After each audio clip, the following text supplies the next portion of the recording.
Good evening, everybody. Story time is back. It's been a while since we've journeyed through this story called Invasion of Privacy. Like I said, it's been a while since part four, but we got part five. Kind of short, but to the point.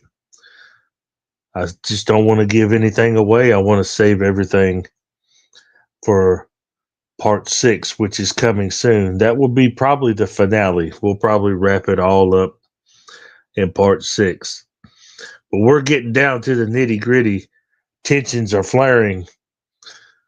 You know, it's starting to get weird. The madness is brewing. We're not going to take much time discussing it. We're going to jump right into it. And I hope you guys are ready because part five is here and it's waiting.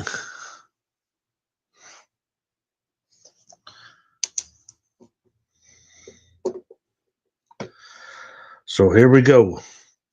Part five, Invasion of Privacy. Bradley sits watching Alice and hold up. Before I get all the way screwed up on it, got to make sure I wrote that right.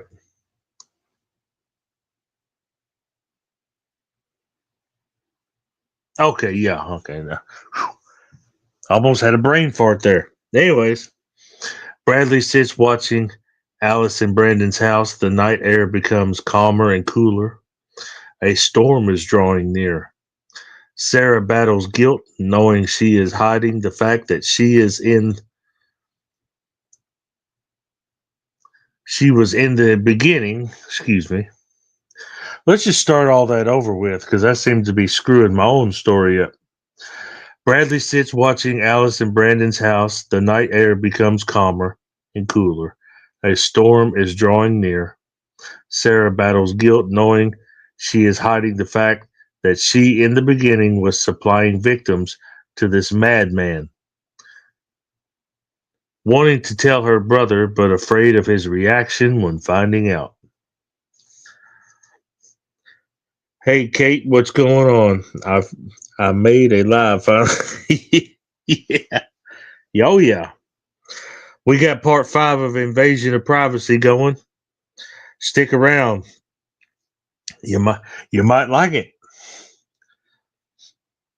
This next section of the story is called A Dive into Madness. Bradley starts to feel sleepy, rolling down his window to get air.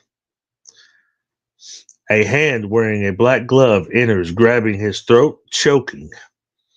Another hand appears with a needle, injecting to the side of Bradley's neck. He begins to fade in and out, finally falling asleep. Car door is unlocked and opens. Being pulled out and drugged to the trunk, Bradley is placed inside the trunk and the lid is closed. How you do that? Okay, a little summary on that. We've got Bradley, if you don't know by the last part, Bradley is Sarah's brother. Sarah is the realtor that has sold the house to Brandon and Alice, a newlywed couple that are just seeking, to start a new life. They want to get out of the city, get away from, I guess, the city environment, and they're pretty much wanting a new beginning, a fresh start. So she goes online, sees that there's an open house in a small town somewhere, and she sets up a schedule. A boyfriend, Brandon, pretty much agrees with everything. That to me, that's not normal when you just let your old lady just do anything without, even if you don't want to, you got to speak up every now and then, be like, nah, I don't think that's right. It's always good to have your own opinion. if you want to question what they're talking about, it's okay to do that. But it seems like he just basically grits his teeth and goes on. On the other hand, we've got a madman running around, and we got a little backstory on it in the last part from Bradley, because he was working as a janitor in a hospital in upstate New York, and he would notice at nighttime patients would start dying, for no reason. So he did his own little investigation. He stayed late one night when he was supposed to be gone, and he caught this crazy man in there doing stuff to these patients. It to me, the madman sounds like I'll go ahead and say he sounds like a doctor or something. We're going to find out. It's all going to come into play. I can't really call it right now, but he was seen, basically. Bradley seen him, but we've also come to figure out that Bradley has also been kidnapped by this crazy man more than once and has escaped. So, and just like his sister, the realtor, said, well, if you've been kidnapped by this man more than once, what makes you think that you won't be kidnapped again? Because it seems to be easy to kidnap you. It's like he catches you slipping all the time. You're not focused. You're not on point. Well, it looks like he caught him slipping again, but for some reason he didn't take him again this time. He just put him in the trunk of his car. So I guess it's like, what's the point in taking him? I'm just going to put him in the trunk, right? Because, just to get him out of the way, basically. We're just going to get him out of the way. But like I said, who knows? Who knows? The story continues.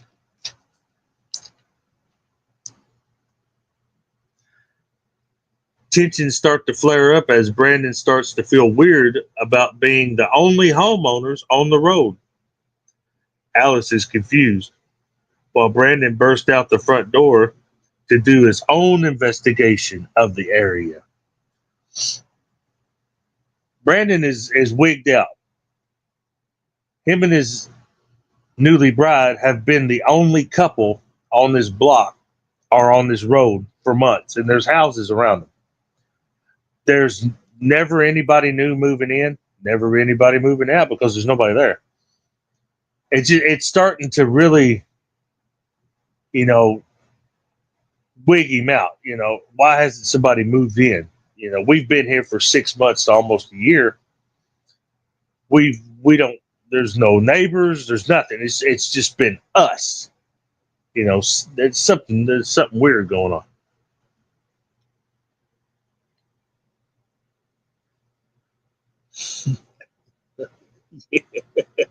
A disgruntly or orderly. I don't know. But let's continue and see where it goes. Sarah sits in her office. The guilt sets in. She tries to call Bradley, but no answer. As time passes, she becomes worried, closing her office and finally ready to expose herself to Alice and Brandon. So Sarah's got guilt coming in, because she knows in the beginning she was supplying these victims for this crazy guy. We don't know his identity. It's a mystery right now. Only backstory we got was Bradley as a janitor in the hospital, running up on this crazy dude. We don't know who he is or what his occupation is or used to be or anything. We don't know yet. It's all a mystery right now.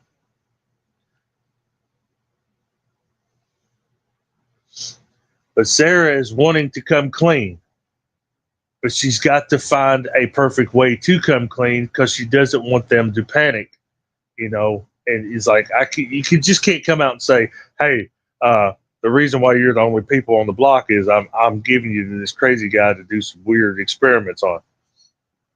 You can't just come out and say that. So she's got to find a way to be able to tell them without them freaking out, and they would want to understand that she messed up, that she's feeling guilty, and she actually is trying to save them to keep them from getting hurt. But in the meantime, we've got Brandon wandering around the properties, trying to figure out why they are the only one on the block, why nobody's moved in. He states, everything looks normal. I just don't get it. In the distance, Brandon hears something that sounds like a radio. Walking behind the empty houses, an abandoned car sits. And that's where I'm going to leave you on part 5. And if you don't understand what's going on in that part, it's pretty simple. It's easy to figure out if you go back to the beginning of part 5. Bradley was on Windmill Road where they live.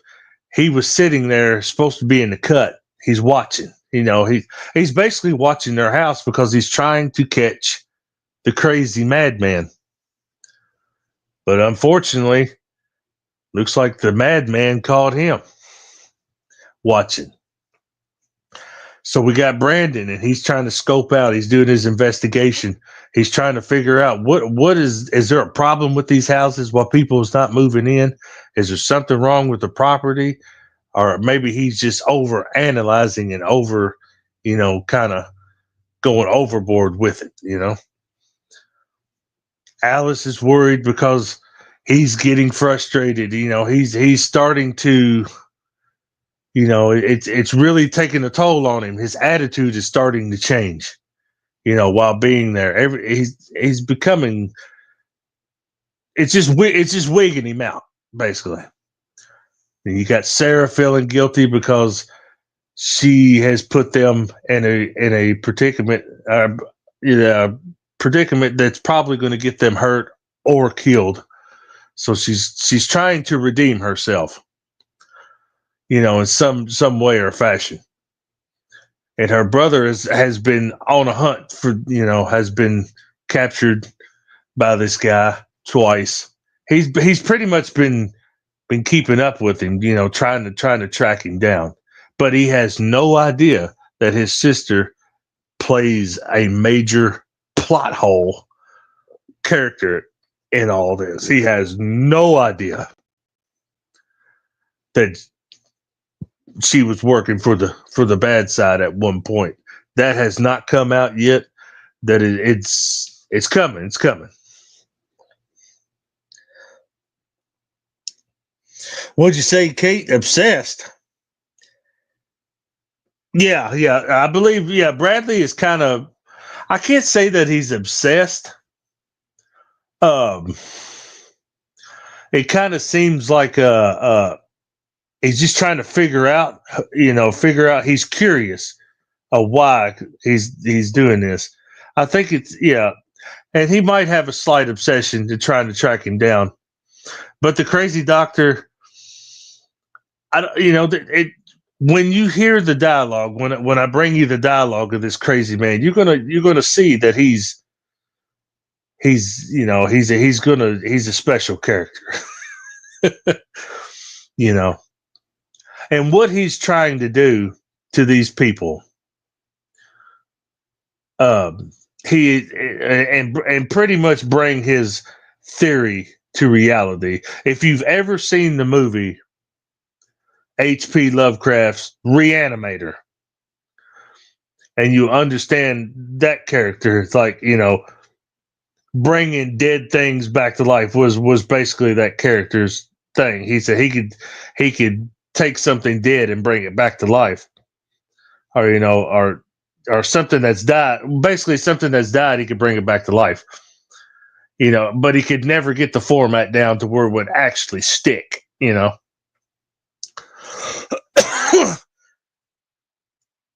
Does my Madman and that have similarities? No, they don't. They're completely different people. My Madman in this story that I've created, he's got this theory that there's a part of your brain that he can get into, and it's like a light switch. He's got this thing to where it's like if I flip this little switch in your brain, it's going to make you turn into the person you really are. And what I mean by that, I'll explain it. I'll just, uh, I'll just, I don't know. I really can't explain it because I want you to feel the story. I don't want to give too much out. Uh, but yeah, there's that theory that there's a part of the brain that can make you become and once it's switched on, there's no switching it off. You become the real you. And that's what he stated in the beginning of the story when he had captured Sarah's brother and had him in the basement of the house behind the gate. Uh, and that's what he was going to do to her when she broke in and tried to, he said, I'm going to show you the real you. Complex, weird. Yeah, it is very weird. This story is really the reason why it's taken so long to put these parts out, because this is for me to explain this theory, I want to do it justice. I want to do it right to where it kind of makes sense in some world. I just don't want to get in there and flip out some sci-fi horror weird. I don't know what the hell is going on. I want it all to make sense. And I think by the end of it, you'll understand. You'll get what I'm coming about with the madman's theory. Right now, it's just a lot of who's next. Who's going to be the lab rat? That's what we're playing right now. All it's leading up to is who's going to be the lab rat. Could it be Sarah? Could it be Alice? Could it be Brandon? And it could possibly be Bradley again. Who knows? We've got all these characters that are possible lab rats. We're just playing the field to see who gets the honor to be the official lab rat.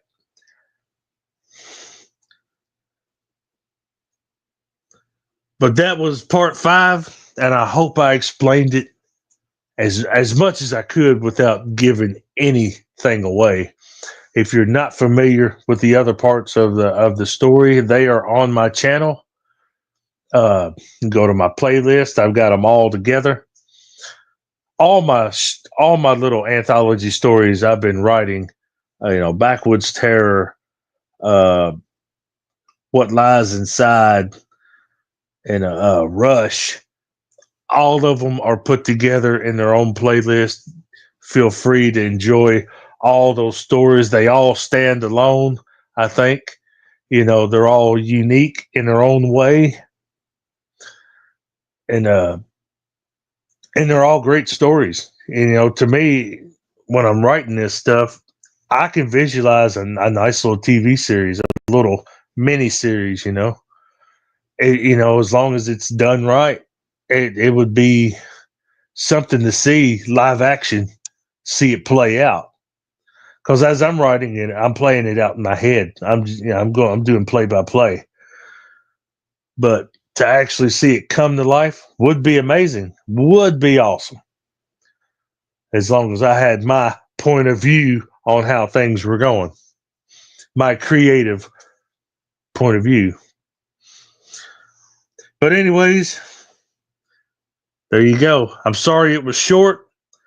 Part 6, I guarantee, will be longer because we're going to try to wrap all this up. And it's going to be full of a lot of good stuff. Can't tell you when it's coming out. I don't know right now. Just stick around. Hit that notification bell. Sub to the channel. And when it's time, you'll know it. You'll get the ding. But before I go, Monday evening, if I'm not busy doing anything or anything like that. I've got it scheduled. I can't promise that I'll be able to do it, but it is scheduled at the moment. Any of my Walking Dead fans on here, even if I got one or two, and you want to stop by, if I'm able to do it, I'm going to give my opinions and thoughts on episodes 1 through 4 right now, because the season is still going. I think it's drawing towards an end, but I'm going to give my opinions and thoughts on episodes 1 through 4 that I've actually watched and seen and can talk about. Stop by for that. We'll talk some Walking Dead. And other than that, that's all I got for you right now. Thanks for stopping by. Kate, it's glad you stopped in and actually made one. I'm glad you made it. And I will hopefully catch you Monday evening when the Walking Dead talk comes in. And other than that, everybody have a great Saturday night. Live it up. Party like rock stars. If you're barbecuing, eat some for me. I'll see you later.